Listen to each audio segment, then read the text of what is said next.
Hello बच्चों।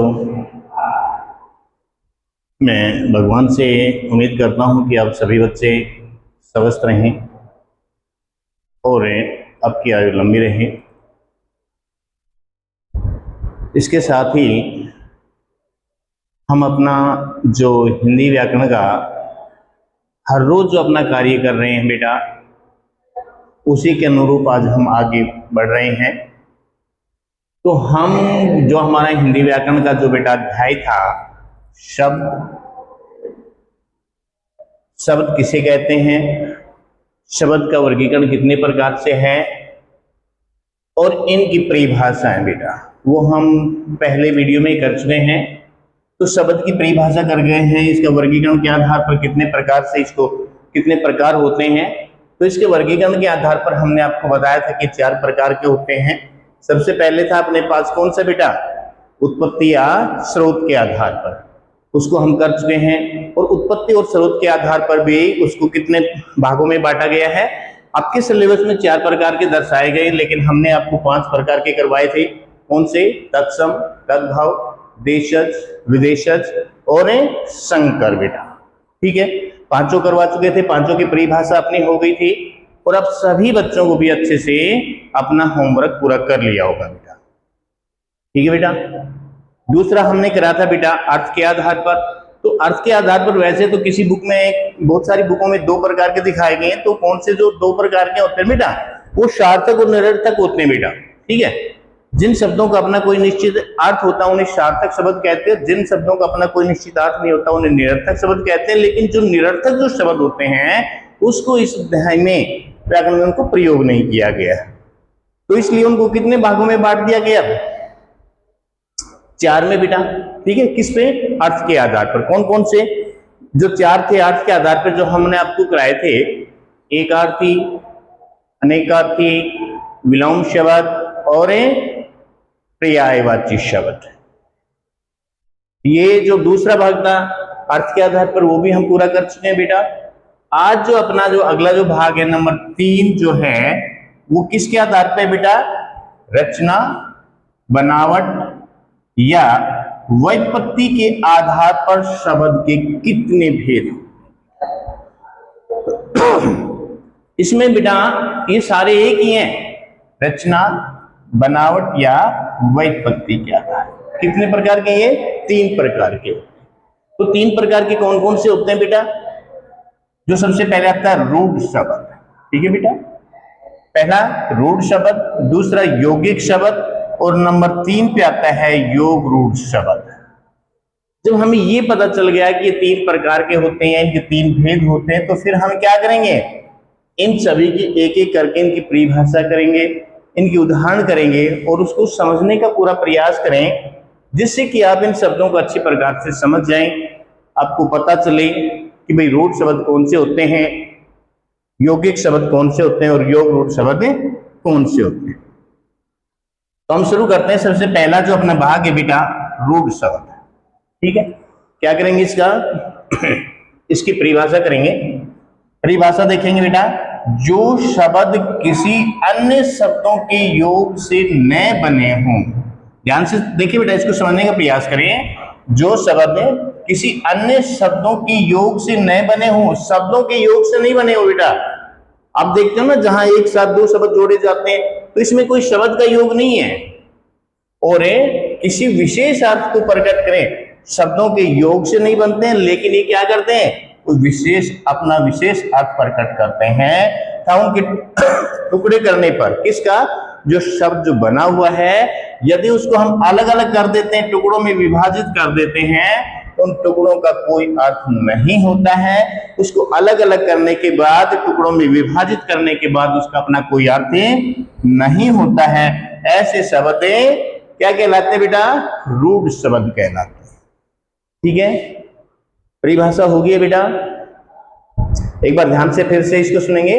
जो शब्द किसी अन्य शब्दों के योग से न बने हों, इसमें किसी अन्य शब्दों का योग नहीं होगा बेटा, ये ध्यान रखना। और किसी विशेष अर्थ को प्रकट करते हों तथा जिनके टुकड़ों का कोई अर्थ नहीं होता, वे रूढ़ शब्द कहलाते हैं।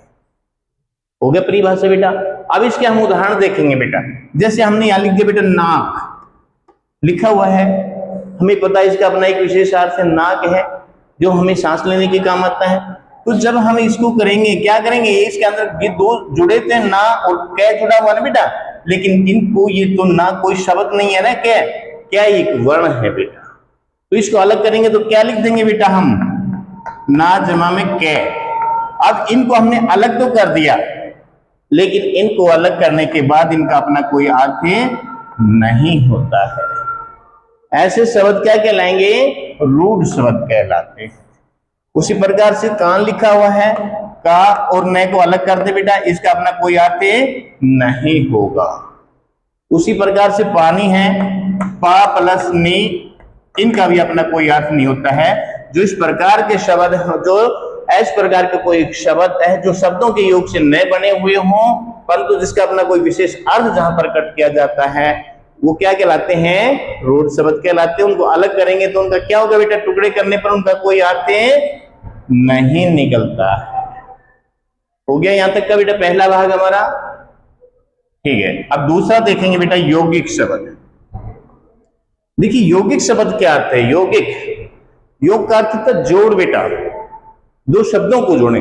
इसमें शब्दों का प्रयोग नहीं था बेटा, शब्दों के योग से न बने हुए, इसमें शब्दों का योग से नहीं बने हुए हैं, लेकिन यौगिक शब्द में दो शब्दों के योग से बनने वाला शब्द होता है, ठीक है। तो अब इसकी परिभाषा देखो बेटा, जो शब्द पहले जो हमने रूढ़ शब्द की परिभाषा की थी और यौगिक की जो आप कर रहे हैं, दोनों में बेटा अंतर है, ध्यान से देखें इसको। जो शब्द कई सार्थक शब्दों के मेल से बने हो, किन से बेटा, कई सार्थक शब्दों से। सार्थक शब्द कौन से होते हैं, जिन शब्दों का अपना कोई ना कोई निश्चित अर्थ होता है, उन्हें क्या कहते हैं बेटा, सार्थक शब्द कहते हैं, ठीक है। सार्थक शब्दों के मेल से बने हों वे यौगिक शब्द कहलाते हैं। शब्द दो जुड़े हुए हैं, दो से अधिक जुड़े हुए हों, लेकिन उन शब्दों का क्या अपना कोई ना कोई अर्थ होगा बेटा, सार्थक अर्थ होता है। और जिन शब्दों को सार्थक अर्थ होता है, जिनको अलग अलग कर दें और करने के बाद भी यदि उनका कोई अर्थ निकलता है, तो शब्द क्या कहलाएंगे बेटा, यौगिक शब्द कहलाते हैं, ठीक है। जैसे हमने लिखा बेटा उदाहरण, देवाल्ले, देव जमा अल्ले, देव देवता होते हैं बेटा, अल्ले का अर्थ होता है बेटा स्थान, जो रहने का स्थान होता है, निवास स्थान होता है, ठीक है ना। तो देवताओं के रहने का स्थान, ठीक है बेटा। तो यहां पर हो गया, इन दोनों शब्दों को हमने देवालय में इन दोनों को अलग अलग कर दिया, लेकिन दोनों का अपना क्या है, अर्थ है। राजपुरुष को हमने अलग किया, राज और पुरुष है, दोनों अलग हो गए बेटा, लेकिन दोनों ही सार्थक शब्द हैं, उनका दोनों की अर्थ होता है। विद्यालय, विद्या जमा अल्ले, दोनों अलग हो गए। तो यौगिक शब्द में क्या होते हैं, जो शब्द कई सार्थक शब्दों के मेल से बने हों, दो या दो से अधिक भी हो सकते हैं, लेकिन शब्द सार्थक हो, जिनका अपना कोई ना कोई निश्चित अर्थ होता है, ऐसे शब्दों से जो जुड़कर जो शब्द बनता है उसे यौगिक शब्द कहते हैं। हो गया। उदाहरण हमने के सामने लिखा, देवालय है, राजपुरुष है बेटा, विद्यालय है, ठीक है। ये किसके हो गए बेटा, यौगिक शब्द। तो अब अपना हमारा भाई रूढ़ और यौगिक शब्द में अंतर क्या हो गया बेटा, देखिए रूढ़ शब्द में क्या होता है, जब किसी भी एक शब्द को अलग अलग टुकड़ों में विभाजित कर दिया जाता है तो उनका अपना कोई अर्थ नहीं होता है, पहला। दूसरा हम क्या करेंगे कि वह किसी अन्य शब्दों के योग से नहीं बने होते हैं, जबकि यौगिक शब्द सार्थक शब्दों के योग से बने हुए होते हैं, ठीक है। याद रखोगे बेटा इनको, ठीक है। इसका जो तीसरा जो पॉइंट आता है बेटा, वो होता है रूढ़ शब्द, ठीक है बेटा। अब रूढ़ शब्द में पहले योग, योग का अर्थ क्या हो गया बेटा, हमने बताया था जोड़ होता है। पहला शब्द कैसा होगा, सार्थक होगा, दूसरा कैसा होगा, रूढ़ शब्द होगा। रूढ़ का क्या होता है, उसका कोई अर्थ नहीं हुआ अलग करने पर, ठीक है। तो अब इसका देखेंगे, इसकी परिभाषा देखेंगे बेटा। योग रूढ़, योग जमा रूढ़ हो गए बेटा, अलग अलग कर दिया हमने इनको। तो वे शब्द जो यौगिक तो हैं, वे शब्द जो यौगिक है, यौगिक कौन से आते हैं, जो सार्थक शब्द होते हैं वो यौगिक हो गए ना बेटा। तो यौगिक तो हैं, किंतु सामान्य अर्थ को न प्रकट कर किसी विशेष अर्थ को प्रकट करते हैं। लेकिन ये किसी एक यौगिक शब्द होता है, उसमें यौगिक शब्द होने के बाद वो किसी सामान्य अर्थ को प्रकट न करके किसी विशेष अर्थ को प्रकट करते हैं बेटा, वो योग रूढ़ कहलाते हैं। जैसे हमने बहुवीरी समास में पढ़ा था ना बेटा, किसी अन्य पद की विशेषता दर्शाते हैं, तो इसमें भी किसी विशेष अर्थ की ओर प्रकट करते हैं, वे क्या कहलाएंगे? योग रूढ़ शब्द कहलाएंगे बेटा। ठीक है, जैसे हमने लिखा बेटा पंकज, तो इसको अलग कर दिया पंकजमजय, तो इसका अर्थ क्या होता है? कीचड़ में उत्पन्न होने वाला। कीचड़ में उत्पन्न क्या होता है बेटा? कमल का कमल होता है ना बेटा। तो इसको क्या होगा? अन्य पद के लिए दर्शा रहा है ना बेटा ये। क्यों? इसमें तो कहीं जिक्र नहीं था ना, तो किसके लिए है वो? कमल दर्शा दिया उसको, तो अन्य पद को दर्शाया जा रहा है। तो क्या कहलाएंगे? ऐसे शब्दों को रूढ़ शब्द कहलाते हैं। दूसरा उदाहरण है इसमें गिरिधर। गिरी, गिरी का अर्थ होता है पर्वत। पर्वत को धारण किए हैं जो, किसने किया था पर्वत को धारण? भगवान कृष्ण ने बेटा। तो ये गिरिधर है, ये किसके लिए प्रयोग किया? अन्य पद, अन्य किसको प्रकट कर रहे हैं? किसी विशेष आत्मा के लिए किसको प्रयोग किया गया है? कृष्ण को प्रयोग किया गया, श्री कृष्ण को। तो ये कौन सा शब्द हो गया बेटा? योग रूढ़ शब्द कहलाएगा। ठीक है बेटा। तो अब हमने जो किए बेटा, रचना, बनावट या व्युत्पत्ति के आधार पर जो इसके जो तीन भेद हैं, कौन कौन से बेटा? रूढ़ शब्द, यौगिक शब्द, योग रूढ़ शब्द, सभी की हम परिभाषा कर चुके हैं, उदाहरण सहित आपको समझा चुके हैं। सभी बच्चों को ये अच्छी प्रकार से समझ में आ गए होंगे बेटा। ठीक है बेटा। तो अब आगे करेंगे बेटा, जब तक आप इनको लिखें तैयार करें, आप फिर आगे करते हैं।